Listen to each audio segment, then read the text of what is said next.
ETF index mutual funds నేర్చుకుని stock మార్కెట్లో రాణించాలనుకుంటున్నారా? వెంటనే ఈ నెంబర్కి కాల్ చేయండి. నమస్తే రమగారు. నమస్తే జయ. రమగారు, నాగరాజు కథ పాపం ఎన్నిసార్లు మోసపోతుందండి అమ్మాయి సిరిమల్లి. ఇలా ఉంటారు జయ. మనం ఇప్పుడు కూడా చూస్తాం. ఇలా అన్నదమ్ములనో, అక్కయ్యలనో, తల్లిదండ్రులను, లేదా భర్తనో, స్నేహితులను మళ్ళీ మళ్ళీ గుడ్డిగా నమ్ముతూనే ఉంటారు జయ. వాళ్ళ మీద ఆపేక్ష చంపుకోలేరు. వీళ్ళ వల్ల మనం అవమానపడ్డం, వీళ్ళతో కంటిన్యూ చేయకూడదు అని అనుకోరు.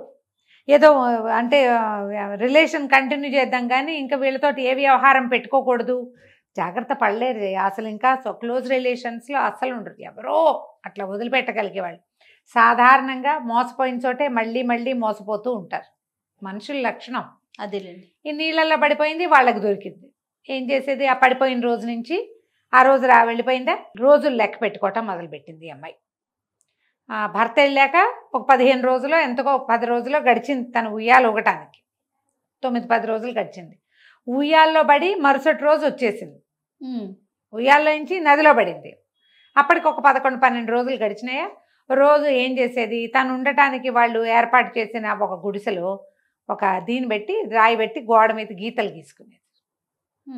రోజు పిల్లాడిని ఎత్తుకుని ఆ నది ఒడ్డున పోయి కూర్చునేది. ఆ నది వల్లే ఇంత దూరం కొట్టుకొచ్చాను నేనని. ఆ నది ఒడ్డునుండే సర్పానికి పాలు పెట్టేది. రోజు నాగరాజుకి దండం పెట్టుకునేది. నీ వల్లే నా జీవితం నిలబడింది. సర్పంగా మారిపోయిన భర్త మనిషిగా మారొచ్చాడు. సంతానం కూడా కలిగింది. ఈ పిల్లాడు నా చేతిలో ఉన్నాడు కానీ మీ వంశాంకురమే, నాగజాతికి చెందిన వాడే వీడు. తండ్రి పాముగా మారలేని పరిస్థితిలో ఉన్నాడు కాబట్టి అని ప్రతిరోజు పిల్లాడితోటి పుట్ట దగ్గర దండం పెట్టించేది. తను కూడా పోయి అక్కడ కూర్చునేది. రోజులు గడిచినాయి 3 నెలలు అయింది. అమ్మాయి ఏమనుకుందంటే, 3 నెలలు అయినాయి నా భర్త దేశాంతరం వెళ్ళి 3 నెలల్లో తిరిగి వస్తానన్నాడు. వచ్చేసాడేమో. ఇంటికి వచ్చాక ఇంట్లో నేను లేనని తెలిసి మా అమ్మ వాళ్ళ ఇంటికి వెళ్తాడేమో. మా అమ్మ ఏం చెప్తుందో, ఆ అమ్మ ఎక్కడికి పోయిందో దీనికి తెలియదు. ఈ పిల్లకి అని తెలీదు. అమ్మ ఎక్కడికి పోయిందో, అమ్మ ఏమైంది, అమ్మ ఏం చెప్తుందో, మా అక్కయ్యలు ఏం చెప్తారో, నేను చచ్చిపోయాను అనుకుంటున్నారేమో. నేను ఇది ఎక్కడుంది అంటే వీళ్ళని ఎంత ప్రశ్నించినా తమ ఊరు ఎక్కడుందో, ఎంత దూరంలో ఉందో వీళ్ళకి తెలీదు. వీళ్ళకి కొంచెం పడవలు వేసుకుని వెళ్ళటానికి ఆస్కారం ఉంది, అవకాశం ఉంది. కానీ వాళ్ళు ఎక్కడికి వెళ్తారు? వీళ్ళేమో ఆదివాసీలు ఇక్కడ ఉంటారు.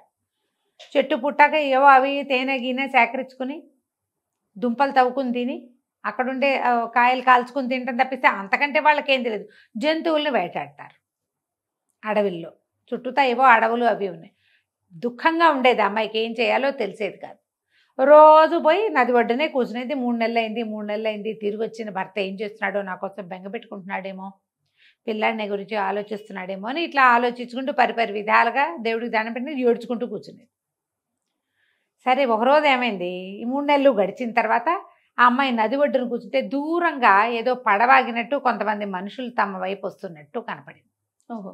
ఆశ్చర్యంగా చూస్తుంది, ఎవరబ్బా వీళ్ళు అని. దగ్గరకు వచ్చి చూస్తే మణికాంతుడు, ఈ అమ్మాయి భర్తే. అతను కేకలు పెట్టింది. ఏమండి అని కేకలు పెట్టి పరిగెత్తుకుంటూ వెళ్ళింది. పిల్లాన్ని చేతికి అప్పచెప్పింది. అతను పిల్లాన్ని ఎత్తుకుని ఆశ్చర్యపోయాడు. సిరిమల్లి, నువ్వు ఇక్కడికి ఎందుకు వచ్చావు? నువ్వు ఇక్కడికి ఎలా వచ్చావు? ఇక్కడున్నావేమిటి? నువ్వు మన ఊళ్ళో మన ఇంట్లో ఉండాలి కదా అన్నాడు. ఈ అమ్మాయి ఏంది, మరి మీరు ఎక్కడికో వెళ్ళారు కదా, ఇక్కడికి ఎందుకు వచ్చారు అని. అదే ఆశ్చర్యంగా ఉంది.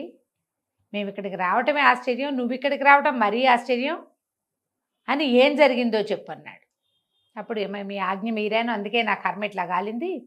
మా అక్కయ్యలతో కలిసి ఉయ్యాలు ఊగడానికి వెళ్ళాను, అట్లా తద్దినాడు. ఉయ్యాల ఊపికి పిల్లాడు నేను ఇద్దరం నీళ్ళల్లో పడిపోయాము.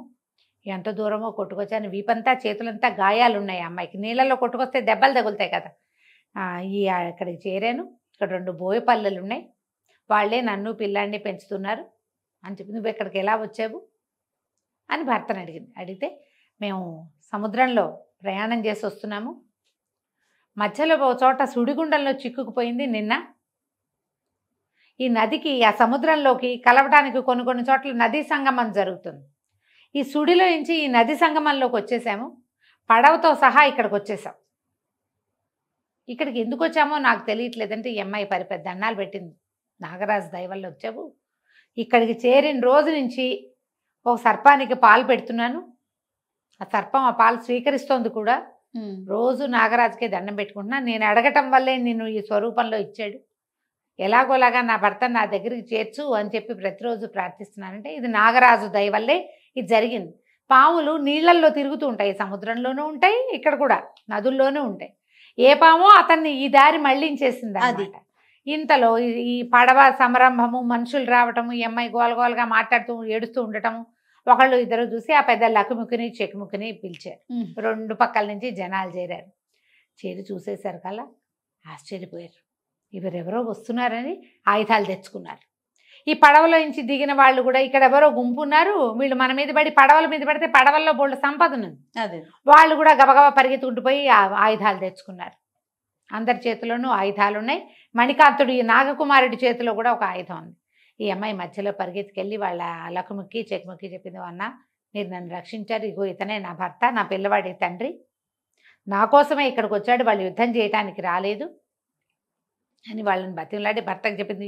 వీళ్ళే నన్ను కాపాడారు, 3 నెలల నుంచి పిల్లవాడిని నన్ను పోషించారు, నన్ను చాలా చక్కగా చూసుకున్నారు, సొంత పిల్లని చూసినట్టు అని భర్తకు కూడా నచ్చజెప్పింది. పడవలో జనాలు కొంతగా ఆగారు. ఈ లకుముకి చెక్కిముకి ఓ పక్కకి వెళ్ళారు. ఓ పని చేద్దామా, ఈ పడవలో బోల్ డబ్బో గిబ్బో ఉండుంటుంది, ఏవో సాధనాలు ఉంటాయి, దొంగదాడి చేసి పడవను స్వాధీనం చేసుకుందాం అనుకున్నారు. అనుకుంటే ఒక ముసలాం ఉంటుంది వీళ్ళకి సలహా చెప్పడానికి. ఆవిడంది, ఒరే మీ దుంపదేగా, మనం ఆటవికులం, మన దగ్గర కొన్ని ఉన్నాయి ఆయుధాలు, వాళ్ళ దగ్గర ఆయుధాలు చూడండి, కత్తులు ఎట్లా తలతళ్ళాడుతున్నాయో, వృధాగా చచ్చిపోతారా ఎందుకు, మనం పెంచిన పిల్ల, దాని మొగుడు, వీళ్ళు మన చుట్టాలు, మీకు నాగరిక ప్రపంచపు వ్యవహారాలు కావాలంటే వీళ్ళతో పోయి ఆ పడవలో పోండి, వెళ్ళండి హాయిగా, అంతేగా నేర్చుకుండండి, అంతేగాని వీళ్ళని చంపి అదేదో చేద్దామని అనుకోదు, వాళ్ళ వస్తువులు వాడడం మనకి రాదు, అసలు ఆ కత్తి పట్టుకోవడమే మనకు రాదు, వాళ్ళ దగ్గర ఇంత పొడు కత్తులు ఉన్నాయి, దానికో పిడి దానికో వర. అడవి వాళ్ళ దగ్గర ఏముంటాయి, వీళ్ళ దగ్గర ఎక్కువగా బాణాలు ఉంటాయి, బండ కత్తులు ఉంటాయి వీళ్ళ దగ్గర, మొండి కత్తులు. కత్తి ఉండే అవకాశం కూడా వాళ్ళ దగ్గర లేదు, ఇనుము లేదు కదా, వాళ్ళ ఆయుధాలే వేరేగా ఉన్నాయి, అవన్నీ నేర్చుకురావచ్చు, పొరపాటును కూడా వీళ్ళ మీద దొంగదాడి ఆలోచన చేయబోకండి అని గట్టిగా బుద్ధి చెప్పింది. సరే వాళ్ళిద్దరూ ఏం చేశారు, మళ్ళీ కూడబలుకొని ఈ పడవల్లో ఇంత దూరం కొట్టుకొచ్చారుగా, వాళ్ళందరినీ రెండు అయ్యలు మీరు ఇక్కడ విశ్రాంతి తీసుకోండి అని ఊళ్ళోకి తీసుకుపోయారు. పుట్ట తేనె, ఈ పట్టు బియ్యము వాటితోటి వెదురు బియ్యంతో విందు చేశారు. ఓ పూట వాళ్ళని విశ్రాంతి ఇచ్చాక ఈ అమ్మాయితో సహా మీరు వెళ్ళిపోదురు కానని చెప్పారు. సరేని అనుకున్నారు. మొత్తం అంతా పడవలెక్కి పోయారు వెనక్కి. లకుముకి చెకుముకి కూడా ఆ పడవెక్కారు. ఆ పడవలెక్కేసి వెళ్ళిపోయారు. వెళ్ళి కొంత దూరం వెళ్ళి వాళ్ళకి దారి చూపించేసి ఆ పడవ నది ఎక్కడి నుంచి వస్తుందో ఆ దారి చూపించి వీళ్ళ దారిని వెళ్ళి వెనక్కి మరలిపోయారు. మరలి వచ్చేసారు. ఈ పడవలు ఊరెళ్ళినాయి. అక్కడ దాకా వెళ్ళేసరికల్లా ఈ పడవలు నడిపే నావికులకు కూడా దారి తెలిసింది. మనం ఏ నదిలో ఉన్నాం, సూర్యుడు ఏ వైపు ఉన్నాడు, మనం ఏ వైపు తెలుస్తుందిగా. అట్లా అక్కడి నుంచి మళ్ళీ నది మీద నుంచి సముద్రం వైపుకి మళ్ళించి ఈ ఓడని, పడవ చిన్న పడవ కాదు ఇది, ఓడే పెద్దది, బోళ్ళంత సంపద ఉంది దాంట్లో. ఇదంతా అటువైపు వాళ్ళు వెళ్ళవలసిన నౌక ఇది ఉంటుంది కదా, మన పోర్ట్ లాంటిది, అక్కడికి మరలించుకున్నారు. మధ్యలో ఏవో కొన్ని పడవలు కనపడితే దారి కనుక్కుని ఏ పక్కకి వెళ్ళాలో ఎటు తీయాలో చూసుకుని, సూర్యుడు కనపడుతుంటే ఆటోమేటిక్గా వెళ్ళిపోతారు. మెల్లిగా ఊరు చేరారు. ఊరు చేరేసరికి ఈ పడవలు ఊళ్ళోకి వచ్చాయని జనం అంతా చెప్పుకున్నారు. ఈ నాగకుమారుడు దిగాడు. అతను పెద్ద పెట్టె పట్టుకొచ్చాడు. ఆ పెట్టె తీసుకుని తమ ఇల్లు చేరాడు. ఇంట్లో ఎవరున్నారు, భార్య లేదు కదా. అక్కడి నుంచి ఎప్పుడైతే ఈ నాగకుమారుడు ఊళ్ళోకి వచ్చాడని తెలిసిందో ఊళ్ళో జనమంతా, మరి పిల్లాడు పోయారు కదా, తల్లి పిల్లవాడు పోయారు. సరే ఇతను ఇంట్లో చూసి అత్తగారింటికి వెళ్ళాడు. అత్తగారింటికి వెళ్ళేసరికి అత్తవారింట్లో వదినలు ఇద్దరు ఉన్నారు. ఏమండి వదినలు, మీ చెల్లాయి లేదు, ఏమైంది, కనపడలేదు, మీ అమ్మేది అన్నాడు. అనేసరికి వాళ్ళిద్దరు లబోదిబోమని ఏడిచారు. చుట్టుపక్కల జనం అంతా చూస్తున్నారు. వీళ్ళు ఏం చెప్తారో, ఈ నాగకుమారుడు వీళ్ళిద్దరిలో ఎవరో ఒకళ్ళు పెళ్లి చేసుకోవాలి. ఇప్పుడు ఎవరిని చేసుకుంటాడు, జనాలందరికీ ఒక పజిల్గా ఉందన్నమాట. ఇద్దరు వలవల ఏడిచారు. ఉయ్యాలో ఊపాం, మా చెల్లెలు పిల్లలాడు ఇద్దరు నదిలో పడిపోయారు. మా అమ్మ వాళ్ళని వెతుక్కుంటూ పోయింది. ఎక్కడికి వెళ్ళిపోయిందో మా అమ్మ మాకు కనపడలేదు. ఏం చేస్తాం, బిక్కుబిక్కుమంటూ నువ్వు ఎప్పుడు వస్తావా అని చూస్తున్నాము. ఇక ఎవరు లేరు, మరిది మాకు నువ్వు, నీకు మేము. మా అమ్మ లేదు, మా చెల్లి లేదు, పిల్లాడు లేడు, మేమిద్దరం మిగిలాం, నువ్వు అక్కడ ఉన్నావు, నీకు మాకు నువ్వే దిక్కు అని లబోదిబోమని ఏడ్చారు. అయ్యో అంత కాకపోతానా, మీకు దిక్కు కాకపోతానా, మరి నేను బోళ్ళంత సంపద తెచ్చాను, అదంతా చూడరా మీరు అన్నాడు. వీళ్ళకి సంతోషం వచ్చింది. అంటే ఇతను కాంప్రమైజ్ అయిపోయాడు. ఇతను ఊళ్ళోకి రాగానే జనమంతా చెప్పేసి ఉంటారు పెళ్ళాం పిల్లాడు పోయారని, అందుకే వార్తకు అలవాటు పడిపోయాడు. ఎందుకు చూడం మరిది, నువ్వేం తెచ్చావో, ఏం విశేషాలు తెచ్చావో, మా చెల్లెల కంటే గతి లేకపోయింది పాపం, దానికి అదృష్టం లేదు, ఆ అదృష్టం ఏదో మేమే సొంతం చేసుకుంటామో ఏమిటో, చూపించు నువ్వేం తెచ్చావంటే, మరి పదండి మా ఇంటికి వెళ్దామన్నాడు.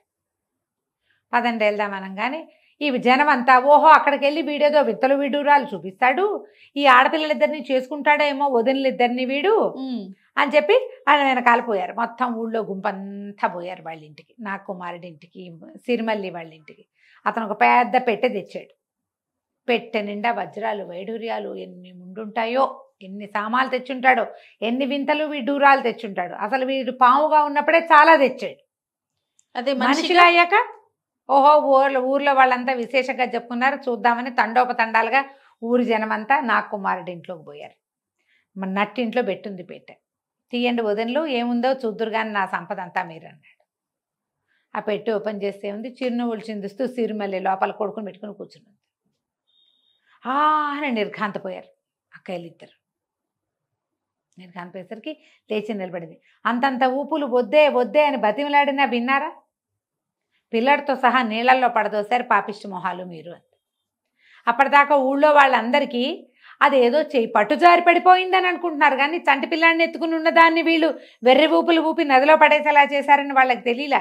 ఎవరైనా అంత పని చేస్తారా చెల్లెల్ని చంటి పిల్లాడిని? ఊళ్ళో వాళ్ళంతా నోరు నొక్కరా, అవ్వ వీళ్ళే పడేశారంటే వీళ్ళిద్దరూ కలిసి నన్ను ఎంత ఊపారో, పిల్లాడు ఏడుస్తున్నాడు, నా కడుపులో తిప్పుతోందని నేను చెప్పినా కూడా వినలేదు, నేను నదిలో పడిపోయాను అనగానే ఊళ్ళో వాళ్ళంతా తెగ తిట్టిపోశారు. మీ దుంపలు తెగ ఇట్లా చేస్తారా? మిమ్మల్ని బట్టి మీ అమ్మ కూడా నీళ్ళలో ఇదైపోయింది, ఆ నీరు ఎక్కడికి వెళ్ళిపోయిందో అంటే, నా కుమారుడు ఎక్కడికి వెళ్ళిపోలేదు, మా అత్తగారి నది ఒడ్డున నడుస్తూ మేమున్న చోటకే వచ్చింది, పిచ్చిదైపోయింది పిల్లాడుని, తంటి పిల్లాడిని చూడక ఆవిడకి వైద్యం చేయించి మాతోటే తీసుకొచ్చాం, పడవలో ఉంది, నేను ఇంటికి తెచ్చుకుంటాను, మా అత్తగారు బాగానే ఉందన్నాడు. ఆ అమ్మ ఉందనంగానే ఈ ఆడపిల్లలిద్దరికీ ఆశ పుట్టింది. ఏది మా అమ్మని చూపించు అన్నారు. ఊళ్ళో వాళ్ళంతా ఇంకా మీకు మా అమ్మని చూపిస్తారా, మీకు మీ సంగతి ఇట్లా కాదు, కూర్చోండి ఇద్దరు పెట్టెలో, మిమ్మల్ని నదిలోనే బారేస్తాం అని చెప్పి ఇద్దరిని ఆ ఎత్తి ఆ పెట్టెలో కుదేశారు. ఆ పెట్టె ఊరి జనమే మోసుకొచ్చి నా కుమారుడికి వేరు బాబు, వీళ్ళు నిన్ను పెట్టిన ఇబ్బందికి వీళ్ళ వల్లే నీకు గౌరవప్రదమైన జీవితం పోయింది, మానవ మాత్రుడిగా మిగిలిపోయావు, వీళ్ళని నదిలోకి తోసేయటమే మంచిది, కావాలంటే మీ అత్తగారిని అడగమన్నారు. ముసలావిడ ఓడలోంచి బయటకు వచ్చింది. వచ్చి నా కూతుళ్ళు పెద్ద కూతుళ్ళు ఇద్దరు పాపిష్టి పిల్లలు, వాళ్ళ వల్లే వీళ్ళకి కష్టాలు వచ్చినాయి, ఆఖరికి చెల్లెల్ని చంటి బిడ్డని చంపడానికి కూడా పూనుకున్నారు, తోసేయండి నదిలో, భగవంతుడు ఎక్కడ అనుకూలిస్తే అక్కడికి పోతారు, మళ్ళీ వాళ్ళ మొహాలు చూడడం, నేను నా పెట్టె తీస్తామన్నారు. నువ్వు పెట్టె తీయద్దు, ఆ పిల్లల్ని నాకు చూపించద్దు, నా చిన్న కూతురిని చంటి బిడ్డని చూశాను, నాకేం అక్కర్లేదు. ఆ పెట్టెని నదిలోకి దూసేశారు. ముసలావిడిని పడవ దింపి సిరిమల్లి నా కుమారుడు చంటి పిల్లాడిని ఎత్తుకుని అమ్మని ఇంటికి తీసుకుపోయారు. పెద్ద భవంతి కట్టుకుని తెచ్చుకున్న సంపదతోటి హాయిగా ఉన్నారు వీళ్ళు. ఈ కొట్టుకుపోయింది కదా నదిలో పడవ ఇది పెట్టె, ఆ పెట్టి కొట్టుకుపోయి ఆ నదికి దారి ఒకటే, ఎక్కడైతే ఈ సిరిమల్లె వెళ్ళిందో అక్కడికి చేరారు. ఈ ఏదో నదిలో పెద్ద పెట్టె కొట్టుకొస్తుందని అటు ఇటు రెండు పక్కల జనాలు మోహరించి నుంచున్నారు, రెండు గూడాల వాళ్ళు. తీరా చూస్తే పెట్టె ఓపెన్ చేశారు. పెట్టె ఓపెన్ చేస్తే పెట్టెలో ఏముందో చెరసగం కదా, రెండు గూడాలకి ఇద్దరు ఆడకూతుళ్ళు కనపడ్డారు. వీళ్ళ మొహాలు చూడగానే కేవు అని కేకలు పెట్టారు. ఇద్దరిని బయటికి తీశారు. తీసేసరికల్లా వీళ్ళు లబో దిబోమని ఏడిచారు. మా చెల్లెల్ని నీళ్ళల్లో పడేసామని మమ్మల్ని ఇందులో పెట్టి మా ఊరు వాళ్ళు తోసేశారు, మమ్మల్ని మా ఊరు పంపించేసేయండి, మా ఇంటికి వెళ్ళిపోతాం అనగానే వీళ్ళిద్దరికీ అర్థమైంది, లకుముక్కి చెక్కుముక్కి. ఓహో మీరేనా సిరిమల్లిని నానా కష్టాలు పెట్టి నీళ్ళలోకి దోసేసిన వాళ్ళు, సరే బాగానే ఉంది, మీకు శాస్తి జరిగింది, సరైన చోటుకే వచ్చారు, ఏం చేద్దాం అంటే ఏం చేద్దాం అనుకున్నారు. ఇద్దరు చక్క తెల్లగా అందంగా బాగున్నారు వీళ్ళు. పెద్దవాళ్ళు ఇద్దరు ముసలమ్మలు ఉన్నారుగా, వాళ్ళు అన్నారు ఇంకేముందిరా, పెద్దదాన్ని మీలో పెద్దవాడు, చిన్నదాన్ని మీలో చిన్నవాడు కట్టుకోండి, మీకు కూడా సిరిమల్లి మరుమల్లి లాగా చక్కగా అందమైన పిల్లలు పుడతారు, మన జాతి వృద్ధి అవుతుంది, పెళ్ళిళ్ళు కాలేదుగా చేసేసుకోండి ఇద్దరు. ఇక నుంచి గూడెల నుంచి బయటికి వెళ్ళే ఆసరా లేదు, వీళ్ళ భాష మాట్లాడేవాళ్ళు లేరు అక్కడ. నోళ్ళు గట్టిగా మూసుకుని పావును పెళ్లి చేసుకోకుండా ఈ ఆదివాసీ అబ్బాయిలు ఇద్దరిని చెరుకో అబ్బాయిని పెళ్లి చేసుకుని ఈ మళ్ళీ మరుమల్లి ఇక్కడే ఉండిపోయారు. వాళ్ళు ఏమయ్యారో ఆ ఊళ్ళో ఎవ్వరికీ తెలియదు. తర్వాత ఎప్పుడు మళ్ళీ నా కుమారుడు కూడా ఈ ప్రాంతానికి రాలేదు. వాళ్ళ ప్రాంతంలోనే ఇల్లు బాకలి కట్టుకున్నాడు. 10-12 మంది పిల్లల్ని కన్నారు. హాయిగా ఆ ముసలావిడిని దగ్గర ఉంచుకుని వాళ్ళ అమ్మని సుఖంగా కాలక్షేపం చేశారు. కథ కంచికి మనం ఇంటికి. రైట్. నమస్తే రమ్య గారు. నమస్తే జయ.